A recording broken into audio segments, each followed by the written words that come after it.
Rangnick reveals he wanted players in January and even suggested Julian Alvarez and Diaz, who is City and Liverpool bound. And guess what?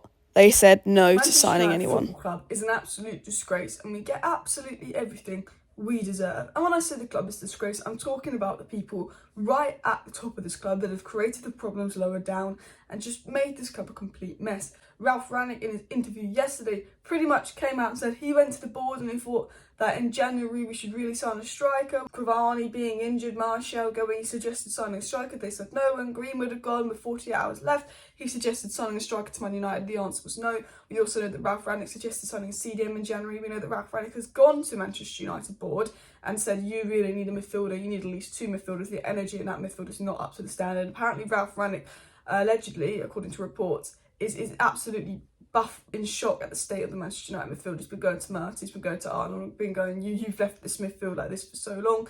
He asked for a striker, they said no.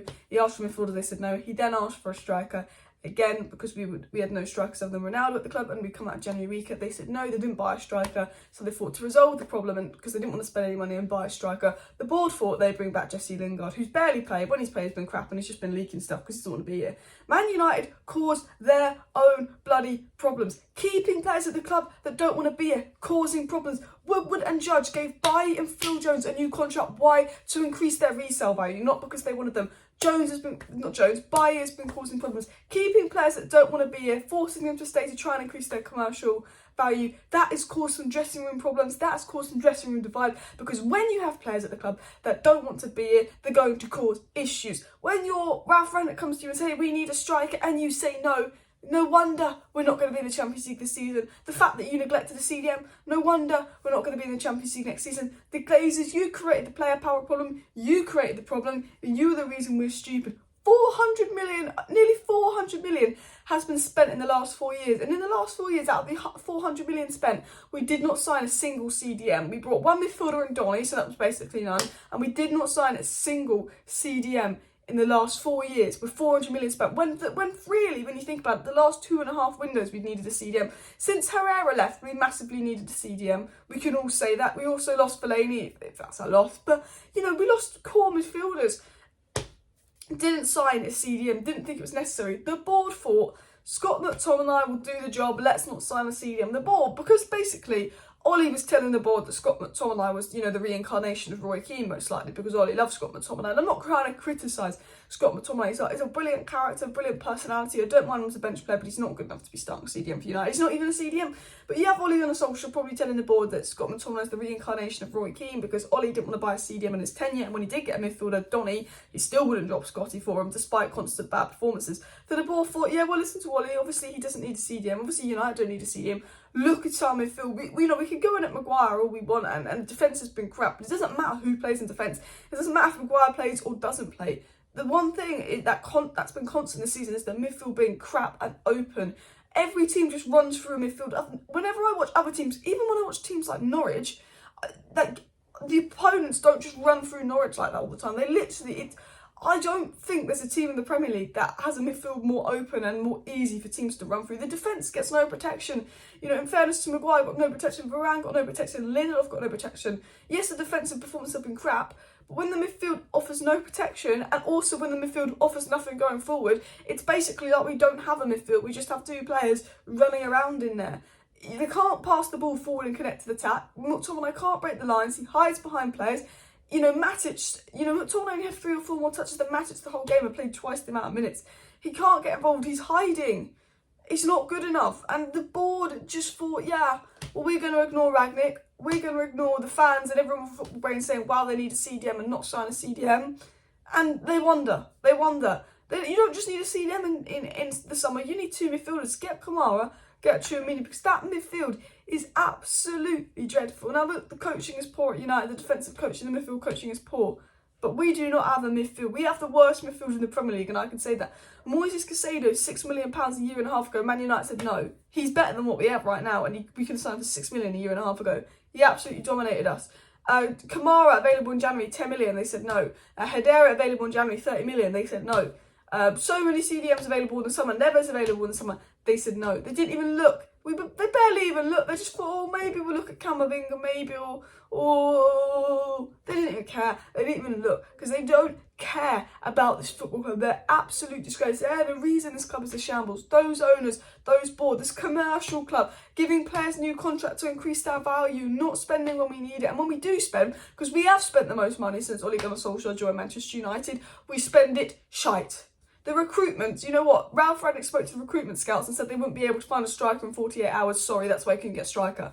Thank God the recruitment has gone. Thank God Judge has gone. Thank God Woodward has gone, because maybe this club can finally change. But it's just how bad the recruitment's been to spend the most money since Ole's come in and be probably the worst team in the Premier League right now with the worst attitudes. The highest paid team in the Premier League loses 4-0 to Brighton. The team that spent the most money in net spend in the last four years. They're not top of the league where they should be. No, they're near the bottom because recruitment is absolutely idiotic at this club. Ralf Rangnick's come out and said we need a number of new players. There's already a number of players that are top players for this club, but in all other areas, I suppose we need 6 to 8 new players at Man United. They should be top players to strengthen the squad. Ralf Rangnick also said regarding what happened with the board, this is what exactly what he said. He said he still believes that in those last 48 hours, Manchester United should have tried to sign a striker, and the board sees it the same way. They agree, but they also spoke to the scouting department at the same time as me, and the answer was no. There was no player on the market that can really help us. Also, Ralf Rangnick had mentioned Luis Diaz and Julian Alvarez to the scouts as possible transfers because they hadn't moved to City and Liverpool yet. Ralf Rangnick said there are players available to the scouts recruitment at the club. He said Luis Diaz, Julian Alvarez, Hedera, Kamara, and that they just ignored him, saying no. They said no.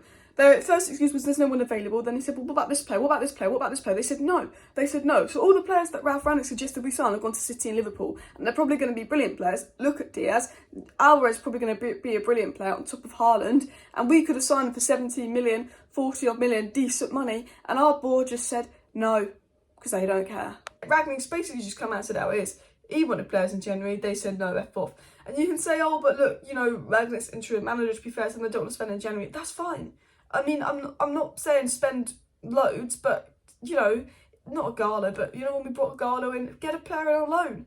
Kamara would have been available for 10 million, and he's better than what we have. I can't believe that the board thought 10 million for Kamara in January, better than what we have, and they thought, no, let's not sign them. Because, not the scouts, the club, they've probably been brainwashed. I just think the reason that we are so shy is because of the just constant failures and decisions higher up, throwing constant managers under the bus, constant failures in decisions. Moyes thrown under the bus, could finish above us with West Ham. Van Gaal thrown under the bus, Mourinho thrown under the bus. Ole was thrown under the bus by his coaches and his players, and Ole's created this mess. I like Ole, but he's created this mess by keeping players at the club that didn't want to be here, not playing players and selling them false promises. Told Lingard, buy if they stayed, he'd play them. Lying to Donny van der Beek. Ole started this as well. You have to put a bit of blame on Ole. But overall, it's the Glazers, not backing managers. We've got players here from 4 different managerial spells. Too much player power. When you all run like a commercial club and when you're pushing all the players to do their social media, businesses and all of that, and the players to be more commercial so they can be bigger on social media and create the Glazers more money. No wonder the players are toxic and care more about social media than this football club right now when the board, the owners have pushed us at this club. It's an absolute disgrace the way we're run. And, that's what happens when you run like a commercial club. You spend the most money, yet you're nowhere near one of the best teams. Because we spent money not on players that we need, but on players, would this player sell the most shirts? Oh, this player would be good for an announcement. Oh, you know what? It's not about who sells the most shirts. It's not about signing big name players because it doesn't work. We've seen that. It's about signing players that the club need and players that the club want. We spent so much money on players like Di Maria, Sanchez and Falcao, begging them to come to the club when they didn't want to come, just so that it would look like a big signing and a big name, so we could create a lot of money around that. No, let's stop begging players that don't want to come to Man United to come and giving them ridiculous wages. Let's stop handing out stupidly high wages to players that don't deserve it, because when these players are on wages way higher than they get at any other club in the world, they probably think they're better than they are, and there's probably a lot of ego problems at Man United because of how high wages we've given some of the players. It's an absolute disgrace.